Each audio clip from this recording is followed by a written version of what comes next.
ঝাল মিষ্টি থাকবে, একটু প্রেমময় উপন্যাস এবার লিখছি।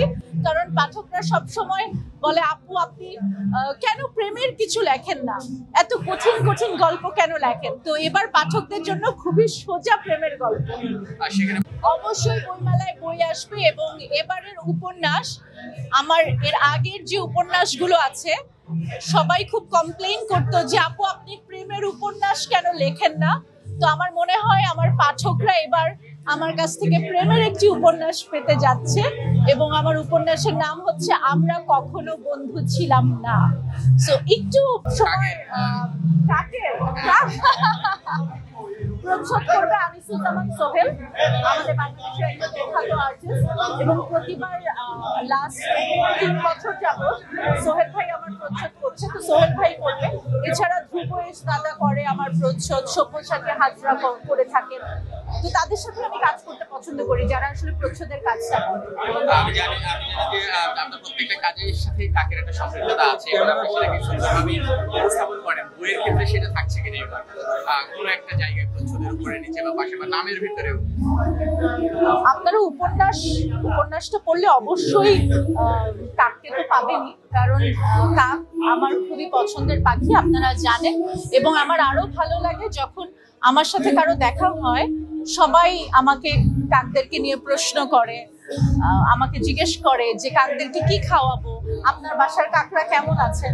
তো এটা আমার কাছে খুব ভালো লাগে। দেখেন সোশ্যাল মিডিয়ার অনেক সবাই বলে অনেক খারাপ দিক আছে, কিন্তু আমি বলবো যে এই প্ল্যাটফর্মটাকে আমরা কিভাবে ইউজ করব সেটা আমাদের দায়িত্ব। যেরকম আপনারাও আমার বিশ্বাস এখন কাককে ভালোবাসেন, সো এত কাক করেন, সো এটা আমার কাছে খুব ভালো লাগে। রোমান্টিক উপন্যাস আসছে, সেখানে কি আপনার জীবনের বাস্তবিক অর্থে কোনো না ভাবনার জীবনের কিছু আসছে না এখানে, এবং আমার কোনো বইতে বা আমার কোনো কবিতাতে কোথাও, কারণ অনেকে মাঝে মাঝে আমার স্ট্যাটাস দেখে আমার অনেক শুভাকাঙ্ক্ষীরা আমাকে SMS করে তুমি কি ঠিক আছো বা কোনো সমস্যা। আমার ব্যক্তি জীবন এর সাথে আমার কোনো উপন্যাস কবিতা আমার ফেসবুক স্ট্যাটাস কিছুর কোনো সংযোগ শেষ জানতে চাইবো যে নানা প্রেক্ষাপটে, দেশের নানা প্রেক্ষাপটে দেখে আপনাকে নানা ধরনের স্ট্যাটাস দিতে, ভালো খারাপ সময় দুইটা সময়ও রিসেন্ট ইস্যুতেও দেখেছি নানাভাবে লিখতে। আসলে এই বিষয়গুলোকে কিভাবে করতে চান আসলে, সামাজিক হোক রাজনৈতিক হোক সবকিছু মিলিয়ে?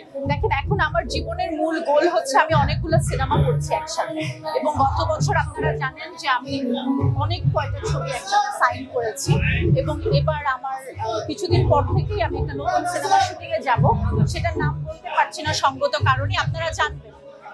এবং আগামী মাসে আমি 2টা সিনেমা শুটিং একসাথে আমাকে করতে হচ্ছে। তো আমি এখন একটু আসলে একদম মনোযোগ দিয়েছি সিনেমাতে, কারণ আমি তো ছোটবেলা থেকে নাটক করেছি, কিন্তু ভয়ঙ্কর সুন্দর কিন্তু আমি করেছি 2018-তে রিলিজ পেয়েছে ভয়ঙ্কর সুন্দর, এবং আমি কিন্তু অনেক আগেই আসলে রিস্কটা নিয়েছি।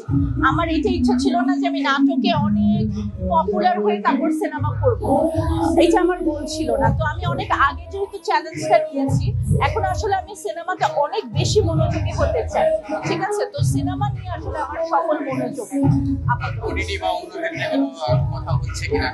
ওটিটি বা অন্য ক্ষেত্রে দেখেন আমি যেটা আপনাদেরকে বললাম যে আমি আসলে ফিচার ফিল্মের প্রতি আমি আসলে খুব বেশি মনোযোগী হয়েছি, এবং আমার একটি সিনেমা যেটা পায়েল, এটা অনেক বিগ বাজেটের একটা ছবি হচ্ছে, রায়হান খান নির্মাতা, তারপর চারুলতা নামের একটা সিনেমা হচ্ছে, এবং নতুন যে সিনেমাটা আমি করতে যাচ্ছি সেটা আপাতত বলছি না, এবং নতুন সিনেমার স্ক্রিপ্টটা নিয়ে আমি খুবই এক্সাইটেড। আমার মনে হচ্ছে এখনই বলে দেই, বাট আমি বলতে পারছি না কারণ বলতে মানা। তো আসলে আমি অনেক ওটিটিতে তখনই কাজ করব যখন আসলে অনেক বিগ বাজেটের ছবি হবে এবং অনেক ভালো কিছু।